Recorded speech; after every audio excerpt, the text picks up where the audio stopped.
Hello, FlossTube. Welcome to Chubby Nerd Stitches. My name is Scott. I'm the aforementioned Chubby Nerd.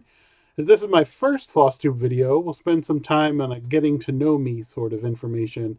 I'll go quickly through my one and only current whip, some of the plans I have for some starts over the next week or so, a FlossTube Shout-out, which will be very important to me. You'll see when we get there, and we'll go from there. So as I said, my name is Scott. I've been cross stitching for probably 25 years. I like to say 25 years, but with a 20 plus year break in the middle. So I stitched a bit when I was a teenager that took quite a big break. And recently, in the last few years, I've gotten back into it. What I like to stitch are really nerdy things. Obviously, that's where the nerd part of the title comes in. I'm into a lot of wildlife patterns, especially birds, things that are dog related, and we'll talk about dogs later. And things I don't like to stitch are generally some of the, I like to call them precious or cutesy kind of things. There's nothing wrong with those patterns. They just don't connect with me, and I wouldn't personally stitch them for myself. Things like your Lizzie Kates. However, if somebody important to me wanted me to stitch that for them, I absolutely would do it. And like I said, there's nothing wrong with it. If you choose to stitch those things, stitch what you want, is what I always say. So I'm going to go through a questionnaire that I found, and I believe it was created by Nikki at Whimsidaisical on Know Your Needleworker. So I'll go through those quick questions, and hopefully you'll learn a little bit about me. So where I currently live is in northern New Jersey, and when you say New Jersey, what you probably think of is not the area I live in. I live in a rural area. There's lots of farms, and it's pretty suburban where I live. What do I do for a living? I work in human resources, employee relations, and compliance for a Fortune 500 company. I'm one of those few who gets to work from home, and I'm actually sitting in my office as I record this video. It also is my craft room, as you can probably see the sewing machine behind me. Do I have any children? No, and my wife and I do not plan to have any children. We took care of that. Do you have any pets?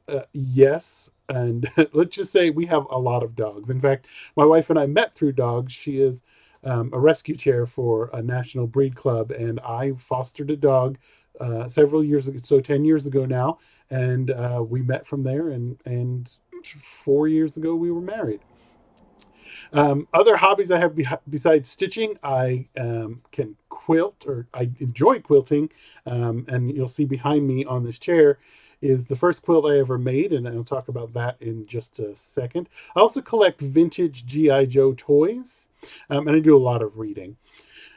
My favorite movie, it's impossible to choose, but if I was a gun put to my head, Silence of the Lambs is an amazing film. The performances are just amazing. I said amazing a bunch of times there.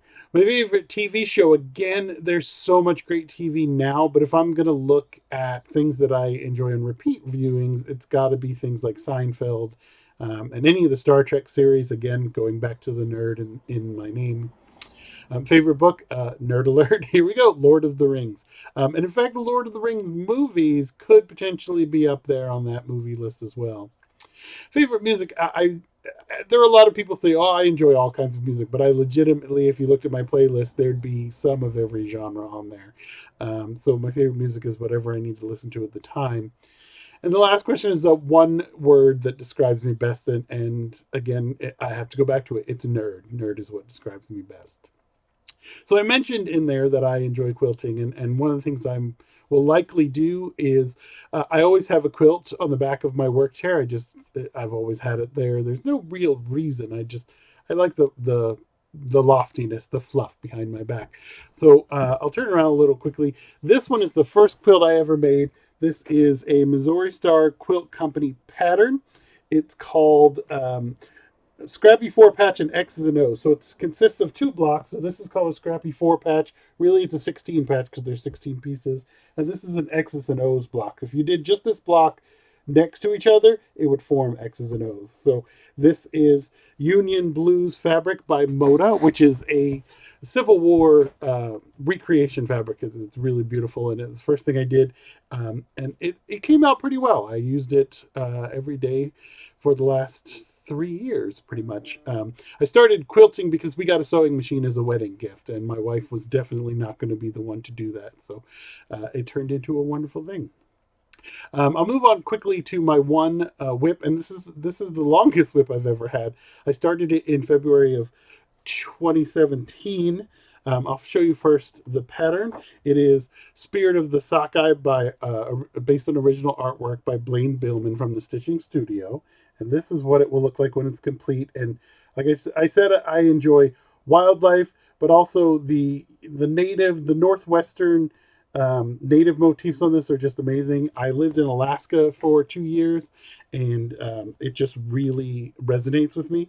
So I'm stitching this on 28 count black cashel linen, and let's see. Actually, let's put something behind it so you can see it a little better. It's actually bigger than the piece of cardboard I have, so I don't know how well you're going to be able to see it, but that's not bad. I've got most of the red done. I've got to go in and do the bits of white and all of the water, which is white and gray, and then the black. The black I wanted to save for last. This pattern includes obviously black on black on black, and there's lots of half and three-quarter stitches, which I'm really enjoying doing, and they make for amazing color changes. It's just one that's going to take a long time, and it's one that I can easily get bored stitching on.